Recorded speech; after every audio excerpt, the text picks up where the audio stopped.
Psalm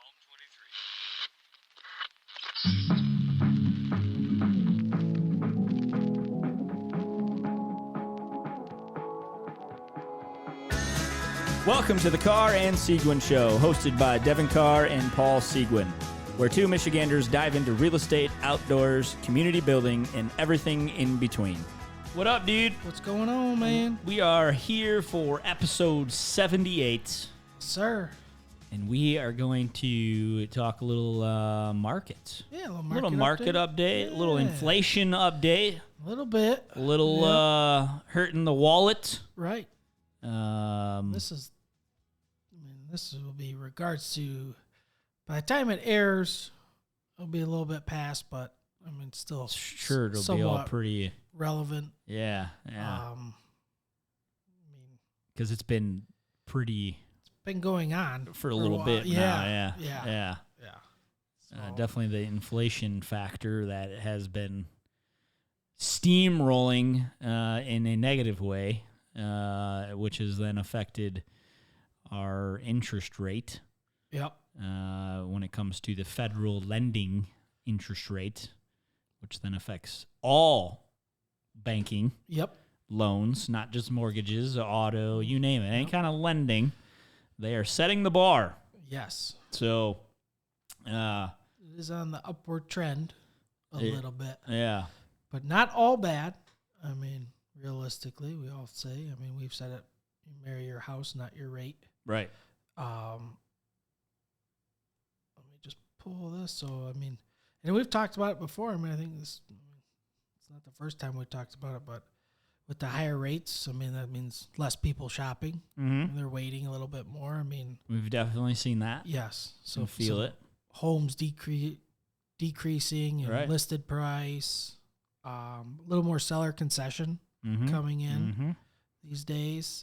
But just give you get that too with less competition, right? Yeah. I mean, not to say that it's not a good time to sell, because I'll kind of point to it at some point in the show a little bit after we talk about this. Is it's still inventories are low, right? But with less competition, right? You're the buyer is starting to be able to be a little bit open to getting concessions, right? When the seller, as long as it's a good offer and things are going smooth, right? I mean, there's no reason why I wouldn't shy away even representing a seller to say, hey, these are things that we were aware of anyways. It's usually that we talk about. Right. I mean, concessions usually are going to go towards repairs or updates that are maybe needed. Right. That everyone, I think, we can agree on. And again, that's being talked at in the listing, the very beginning. Right. And I mean, it's not like your home didn't get all that appreciation. Right. I mean, we're not seeing appraisals come in low. I mean, everything's, I mean, it's not like people are dropping their prices because it's not appraising for what you think it is. I mean, it's just a matter of there's just less competition. And I think we've been saying this for a while. I mean, collectively in the whole industry, right? Is just I think the comment is like, hey, it's just softening a little. Right. The prices are not dropping. Right. They're not like, oh crap, they're about to hit the floor. No. Yeah. Things are, sure, we're seeing price reductions because we're trying to drive more activity. Right. That's what it's. Some people say it's just a market correction. Some say, well, they dropped price. No, they market corrected their price. Right. Because obviously when we were listed here, we didn't get what we were looking for. So let's bring it back down. And that usually, as long as, the very beginning, the price talk should put you at the correct pricing level to begin with. Mm-hmm. But, there's a lot of, just being honest, there's a lot of emotion involved. There's, I've done this, I've done that. And you hate to say it, but to some people, like, hey, most people aren't going to really care about that. Right. Yeah. I know you thought it was very cool. Yeah. And you're like, well, I spent $20,000. Yeah. Because you wanted it. Yeah. You enjoyed it. And others are not going to. Right. So that perceived additional value, the market will speak to that. Right. So you see a lot of that. And I think also buyers are just getting a little more pickier because they can. Right. Right. I've been saying this all along, and not to sound like a repeating broken record on this topic. It's just because it is where we are. Mm-hmm. That, this season of real estate, COVID-induced real estate, is a market that veterans longer than I've been in the real estate, or both of us, right, have said, like, this has never happened.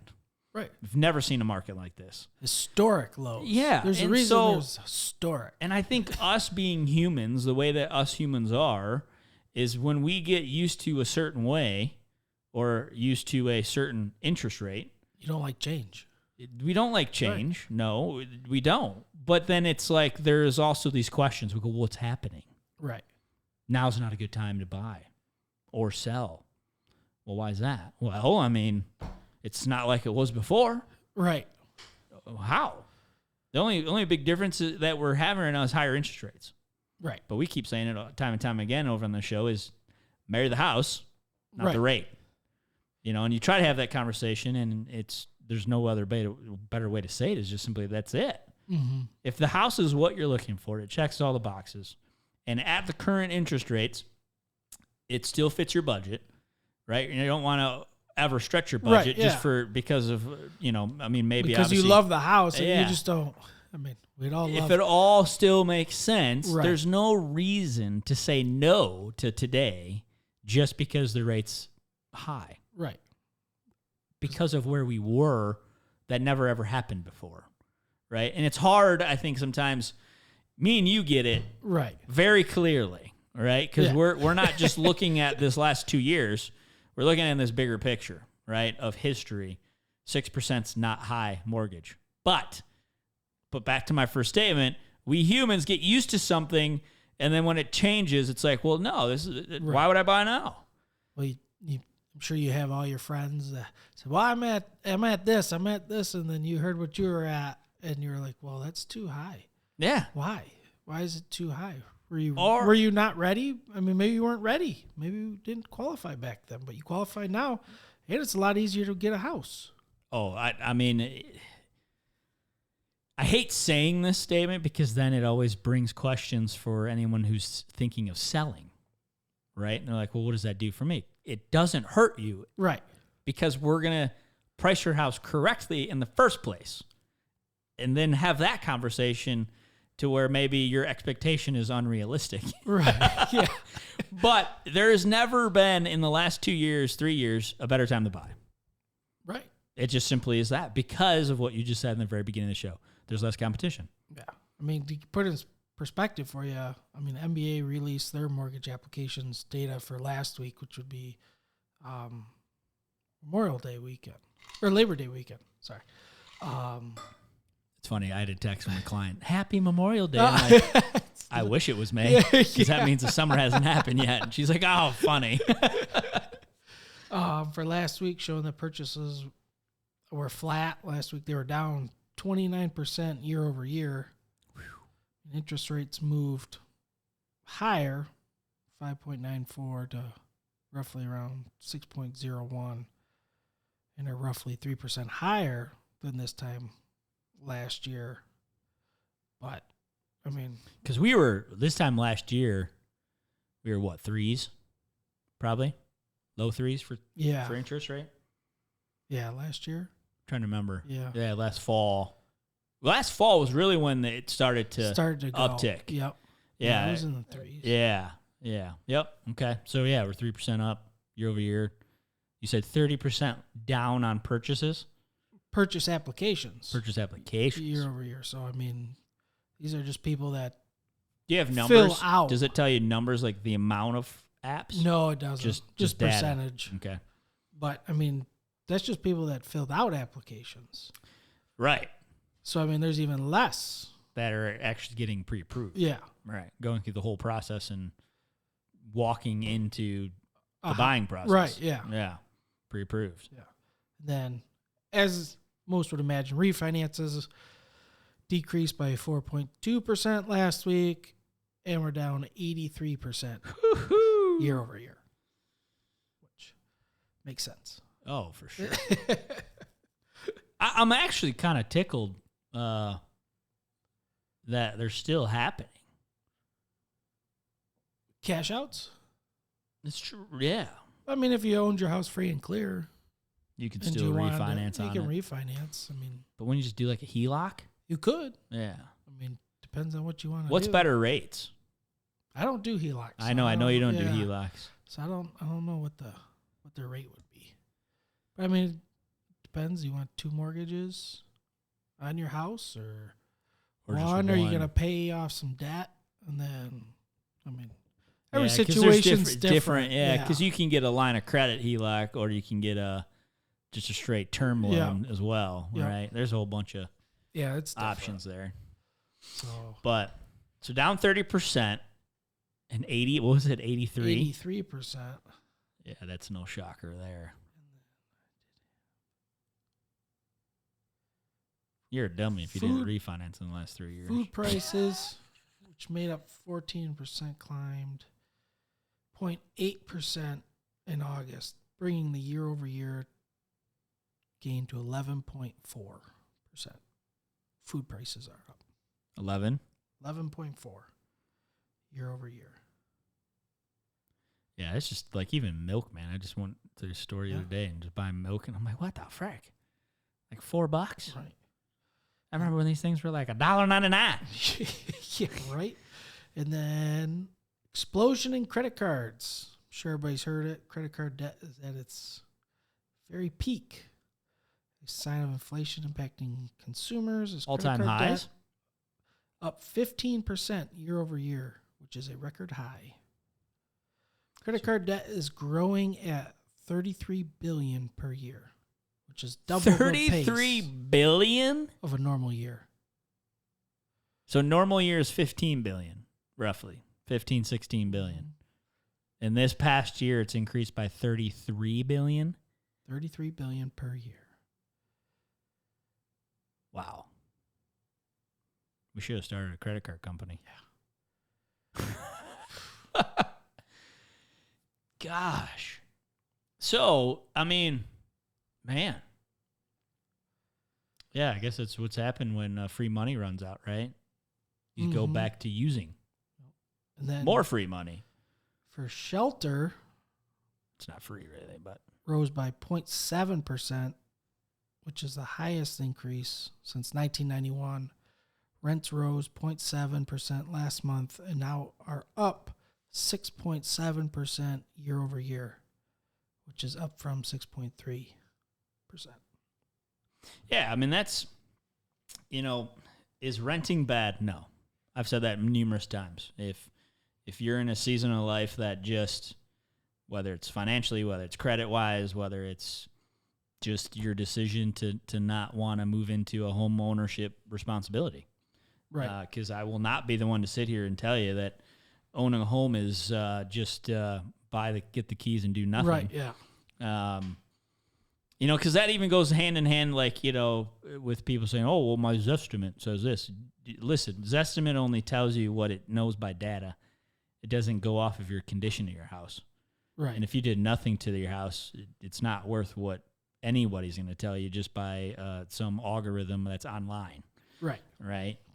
So renting has a purpose for certain reasons. Obviously, I'm a realtor, and I'm going to try to tell you the reasons why home ownership is great because they're true. They're not lies. It's because we all know it. When you rent, you're paying somebody else. You're paying a landlord. Right. Right.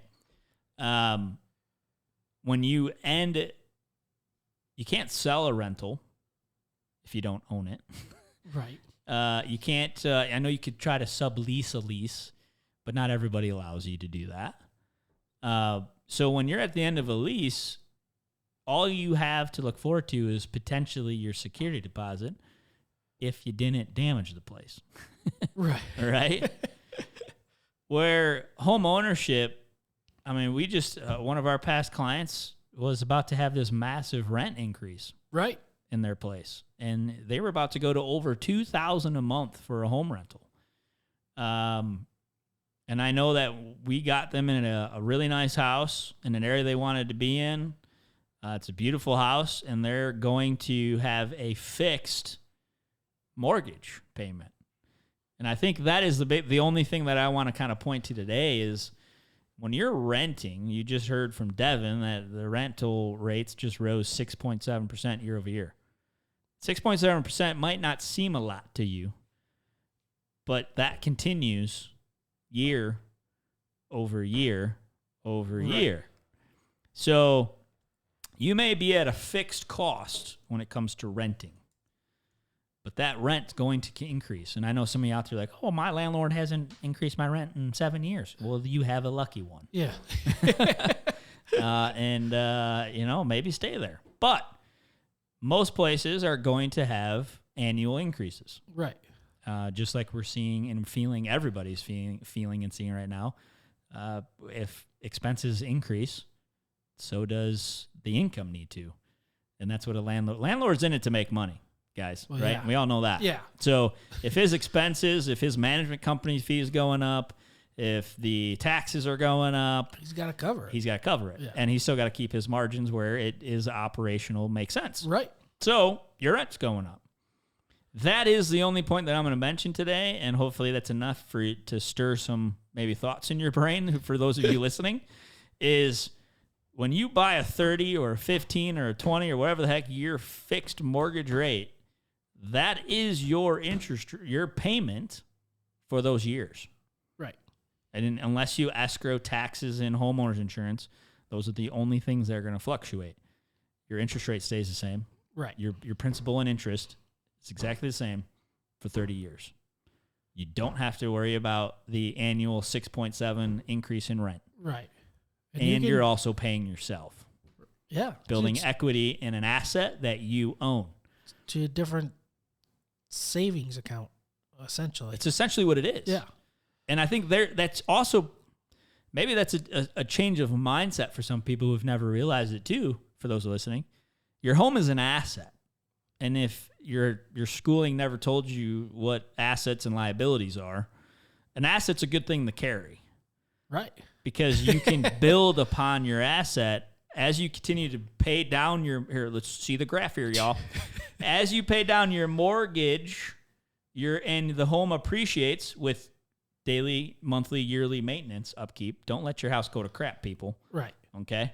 Your house value is going to go up, your mortgage is going to go down. You guys see the gap that's being formed here? This big gap is your asset. And so maybe you're in a medical pinch. Maybe you got to send your kid to college. Right. Down the road. You can use this money. This gap. But with a HELOC, with a refinance. Right.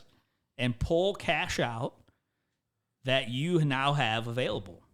You can't do that with renting. No. And there's my end of my rental rant. It was a good one. Yeah. So what other statistics you have to share with us today? Well, I would mention the railroad, but I'm sure by the time you're listening to this, hopefully they do not go on strike. Yes, hopefully not. I know we said kind of off air, but I thought I read somewhere that if they do go on strike, it will cost $2 billion a day in revenue. And that's going to even hurt everything, your gas, because they transport a bunch of stuff that helps make the gas. Yeah, coal, fossil fuels, you name it. I mean, I don't think a lot of people still realize how much the train system is used to transport goods. Right. You know, everyone kind of thinks of semi-trucks these days. Huge part. But so is the train. Yeah.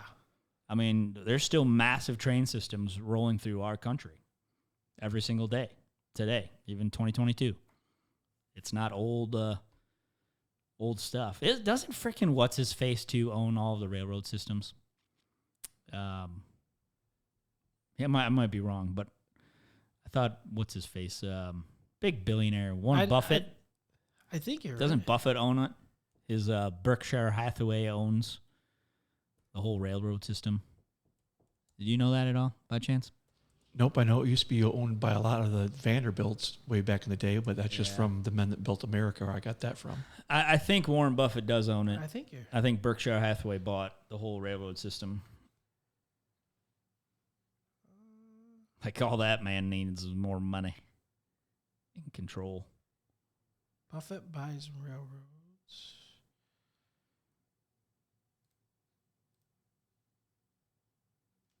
Yeah, BNSF Railroad. Warren Buffett bought. Yeah, that's what I thought.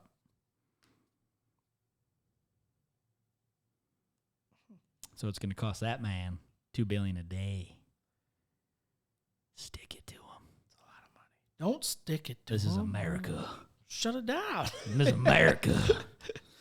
No, I We know. need to- I haven't read into it too much to really make comments on it, but I know it would suck economically for us when we're already hurting. Right. Yeah.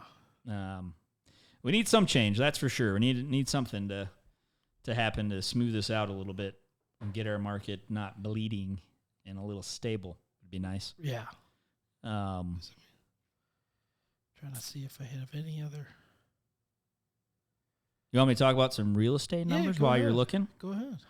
So this is some data including Wayne County, Livingston, and Washtenaw County. So it's just a collectively numbers for the counties. Wayne is always very skewed because Wayne is so big. So I usually don't like talking about Wayne, but Wayne does have a lot of cities that I do business in, but also a lot that one, Detroit. Even though we do have a client that keeps reaching out that wants me to sell her house in Detroit.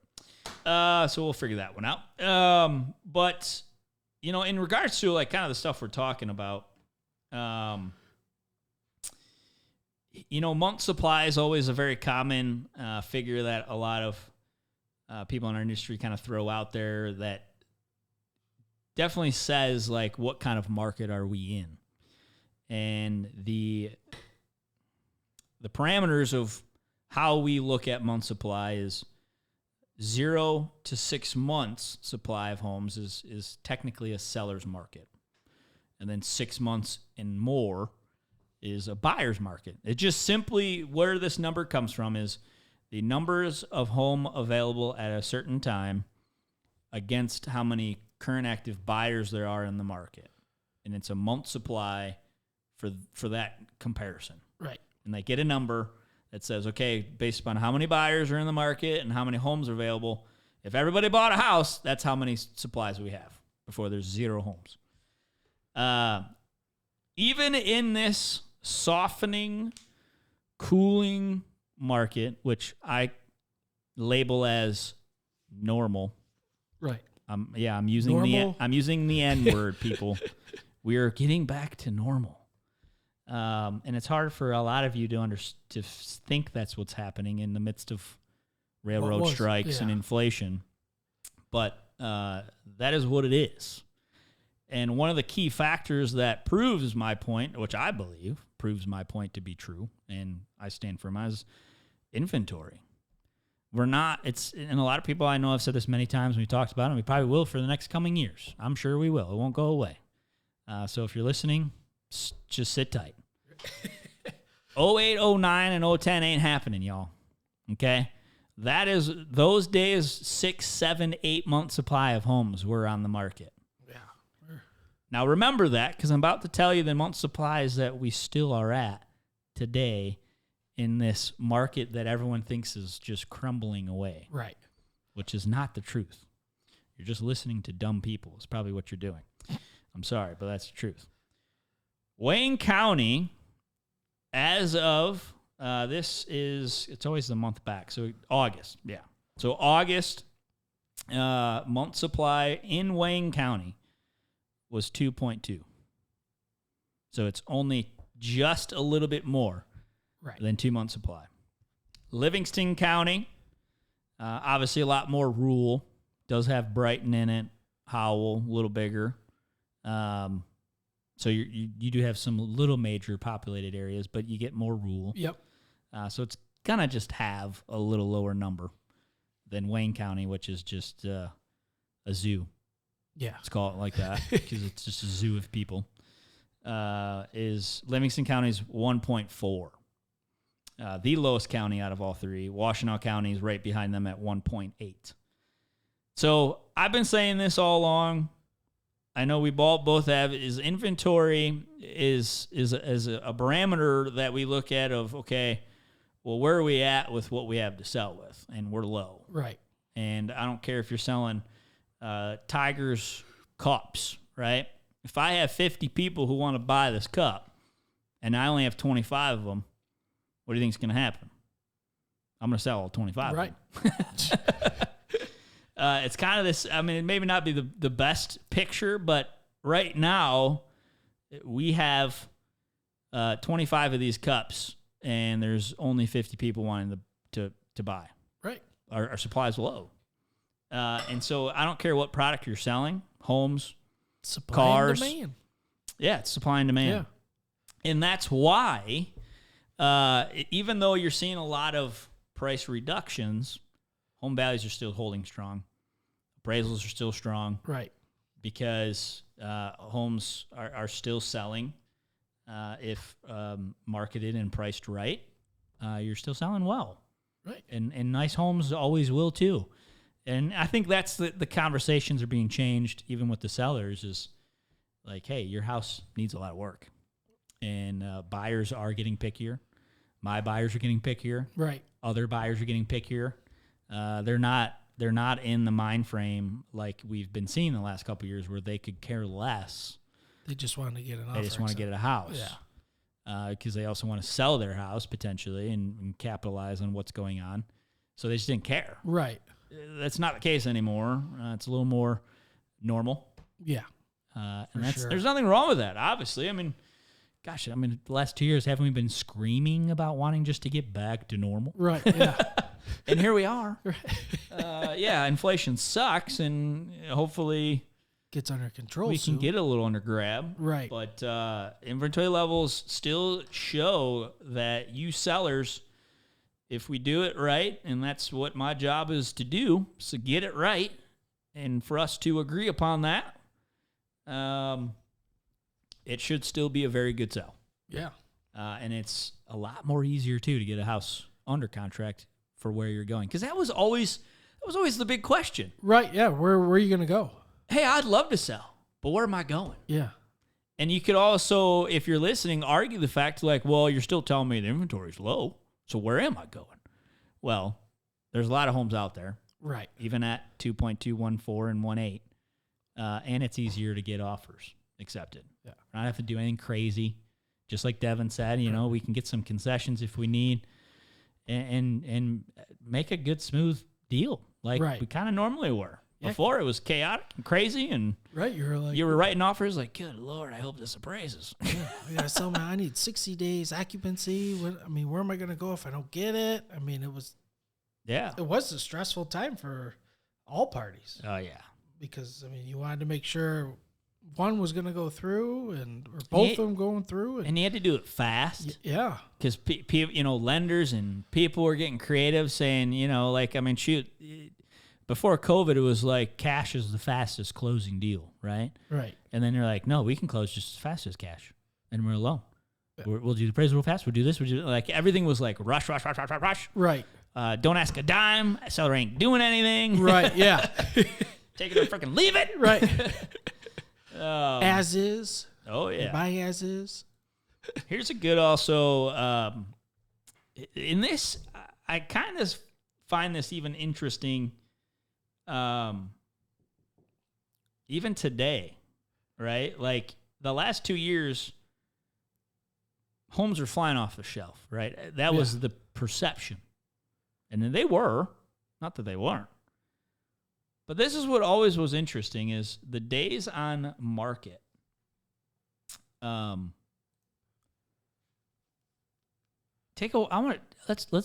do a little trivia to Devon today. What do you think the days on the average? This is average numbers here. Days on market for they're all pretty close to each other. They're all right there in the same range. So you can just throw a number out there. What do you think the average days on market for houses in August were? In August.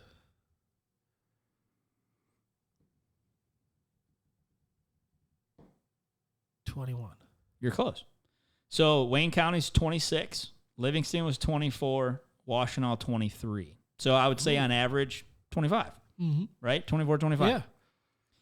That was in August of 2022.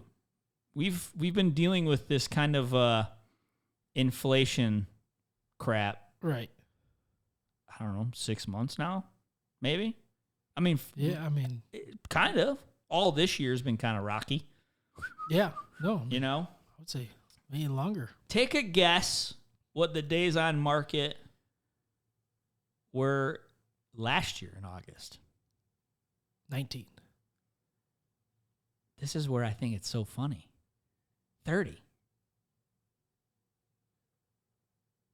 And what were they in January of 2021? 40. Isn't that weird? Like, what we're going through in this market. In January of 2021, I would put an average of 40 days on market in these 3 counties. Okay? So, like we said earlier in the show, that around the fall of last year is when rates started to do their upward tick, right? Kind of that consistent just, there's another quarter, there's another quarter, there's another quarter, there's another quarter. But the average days on market has been doing this the whole time. Just going way down. And I mean, even, let's go to November of last year where I think it really started. November, December was really the big start of increase of rates. They were at 29. And we go to December, 28. February, 27. March, 26, 26, 25, 24, 24, 20, 25. So Wayne County did do this from July. It went up from 25 to 26. So it's added a day. Livingston and Washtenaw County have been consistent at 25, 23 all the way back to May. So they're holding steady, which honestly, in weird markets, I would see Wayne being the quicker kind of, where I think Livingston, Washtenaw would be a little more steadier with a slower incline. Just because you do have more higher end homes in those 2 counties, Washtenaw, Livingston, compared to Wayne.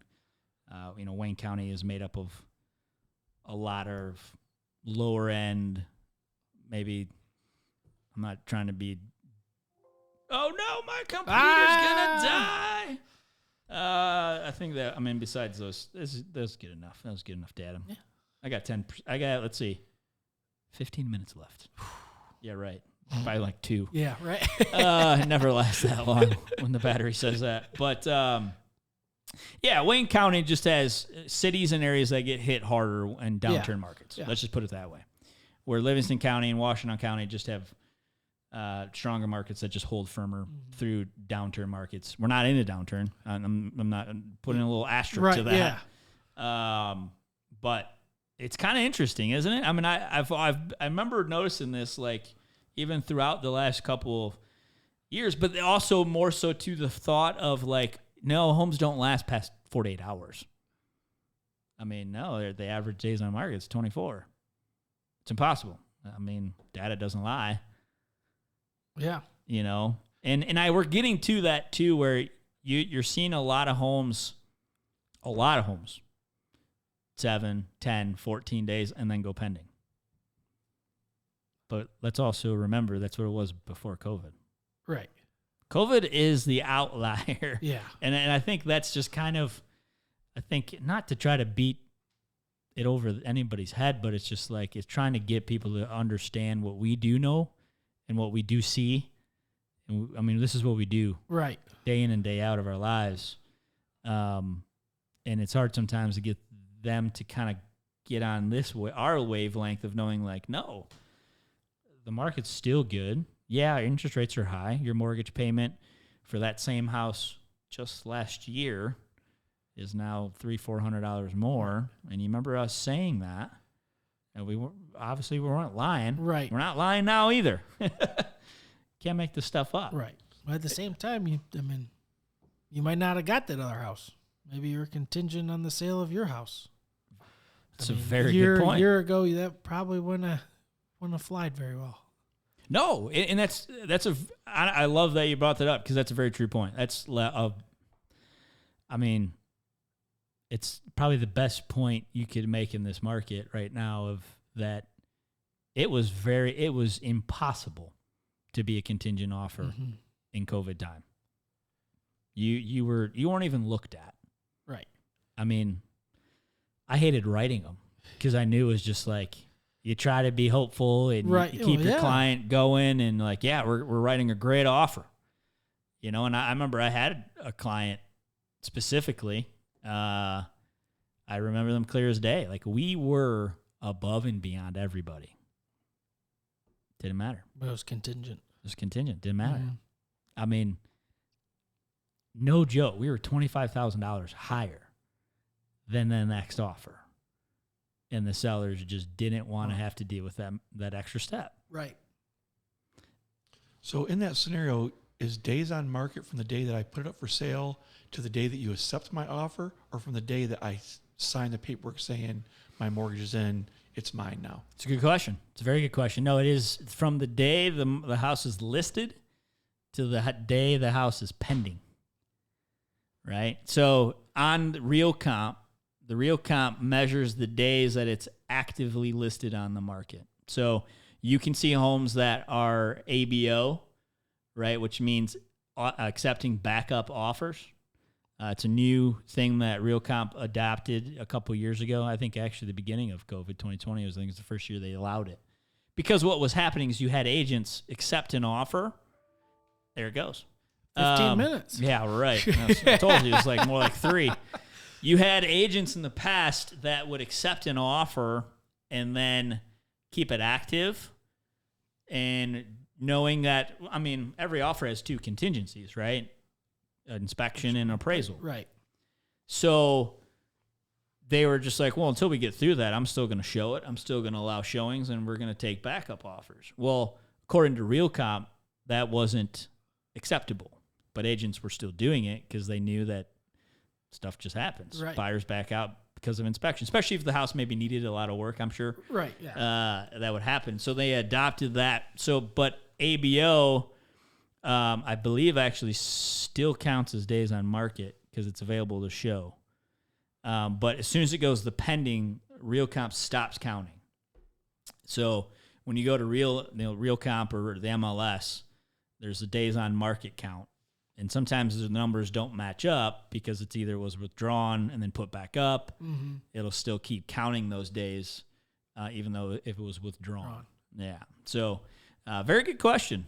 Very good question. Maybe some of the listeners had that in their head. Yeah. But it is days on market is exactly how many days that house is sitting active on the market with no accepted offer. So, which is, like you said, surprising. It is. Yeah. And, I mean, you're talking January 21, which, I mean, even though rates were starting to climb, it was still very, I think we all call it the COVID era, the little 2-year window of craziness. Yeah. It was still pumping strong. I mean, even in January, still doing what it was. And that was at 40 days on market. The graph can only go back 3 years. No, I did. It was a rolling 12. Yeah. So curious to see what was before that, and inventories are still low. Right. So yeah. If we're looking to sell, to buy, this is the time. Yeah, it still is. And then we've been saying this since day one, right? It's all about the listing appointment. It's sitting down, going through comps, looking at them. Mm-hmm. It's not just, I know my neighbor sold for $250. Yeah. Okay, that's great. I mean, that's helpful. Let's look at it though. What's the square footage? How many bedrooms? How many bathrooms? Right. Does it have a basement? Does it have a garage? What's the landscaping look like? Is it finished? Is it an unfinished basement? Is the kitchen updated? Right. Is the bathrooms updated? Is the flooring, the paint? I mean, there's a lot that goes into just because your neighbor sold for $250 does not mean you're getting $250, y'all. Right. You got to do that's what a CMA stands for, comparable market analysis. Boom.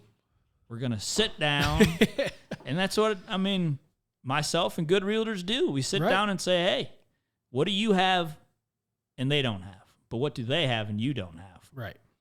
And then let's discuss this. Sure, I'm going to give you my recommendation. That's why when we meet, you give me a tour of the place. I want you to tell me what you have done. Right? What updates have you done over the last 2, 4, 5, 10, 20, 30, 40 years? And then we sit down and we look through pictures together. Oh, well, yeah, but look, that's a beautiful kitchen, isn't it? Like, I'm purposely, you may not notice it, but I'm like, oh, that's a very nice kitchen.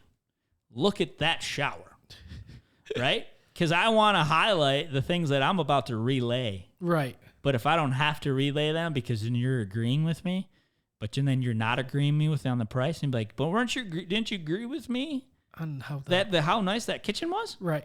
In their bathroom? I mean, friggin' hey, I'd eat my dinner in there. Right? So it's just trying to make sure that, like, okay, well, we don't have that. Right. So that's how they got $250. Yeah. And you're a little smaller. And they have a really big garage. Even though appraisers don't add value to outdoor buildings, buyers do, though. Yeah. It's perceived value.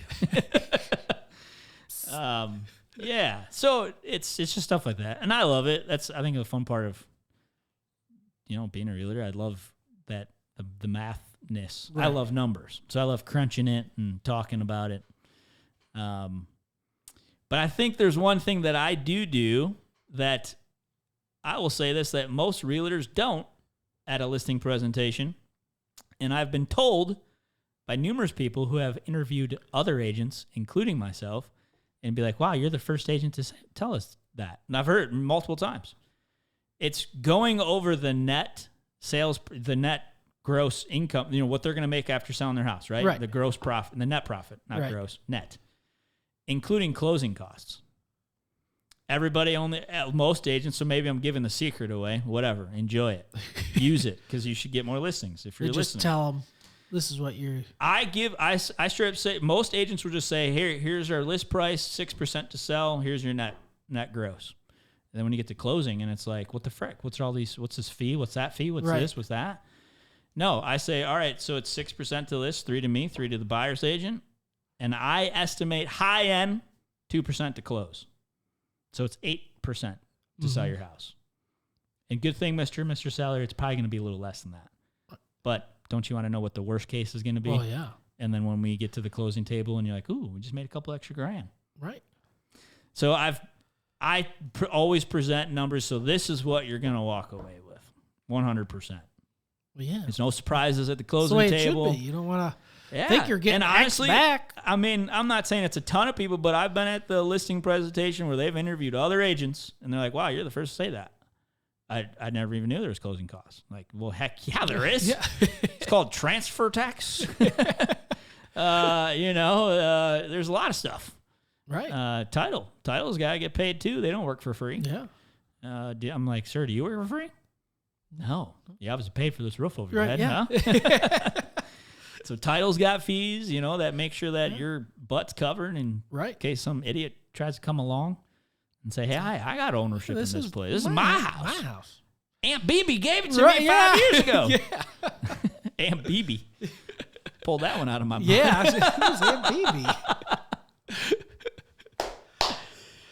No, good stuff. Yeah, hopefully we won't feel the ripple effect of any train layoffs or strike, whatever that crap it is. I just think at the end of the day, why don't we all just come together and love? ELE. Everybody love everybody. Yeah, let's just work together. We all trying to climb the same ladder if we don't realize it or not. Right? I mean, I just want to provide for my family. Right. I want to put a whole roof over their heads, food on the table. I'm sure it's the same thing you're trying to do. Just may look different. Right.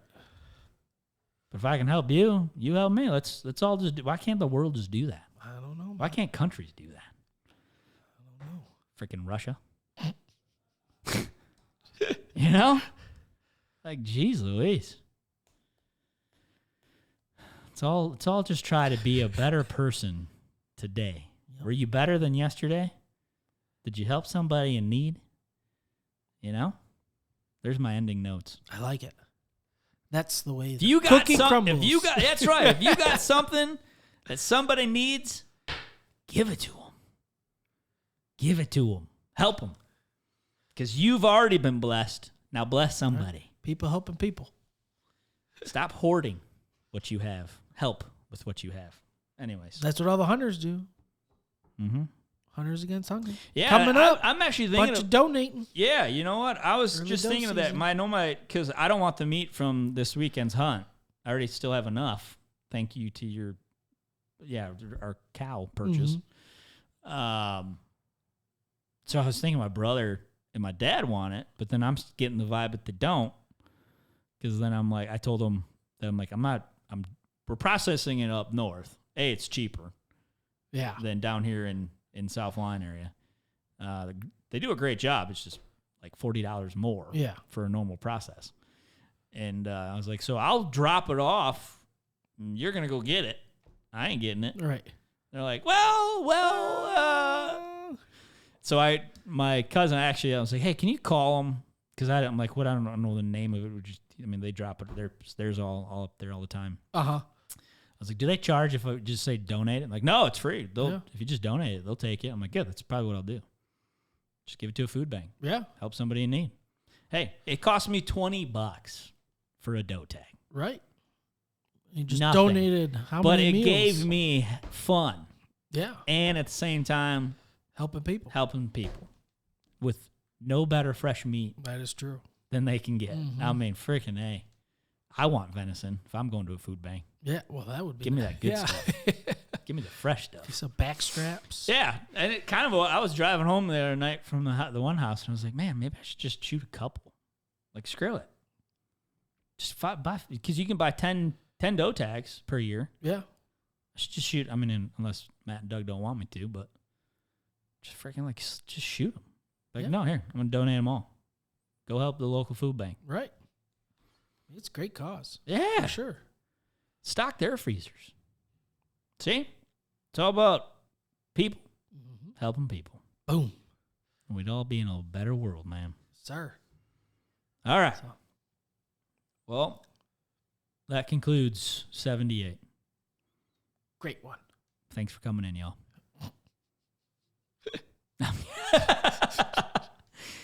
Just had to be a little funny. All right, I'm Paul Seguin with eXp Realty. I'm Devon Carr with Gold Star Mortgage. This is the Carr and Seguin Show.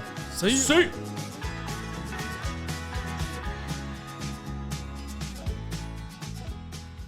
The primary purpose of this podcast series is to inform, entertain, and educate. The information, opinions, and recommendations presented in this podcast series do not constitute legal or professional advice, opinions, or endorsements of any kind. Gold Star Mortgage Financial Group, NMLS 3446, Equal Housing Lender.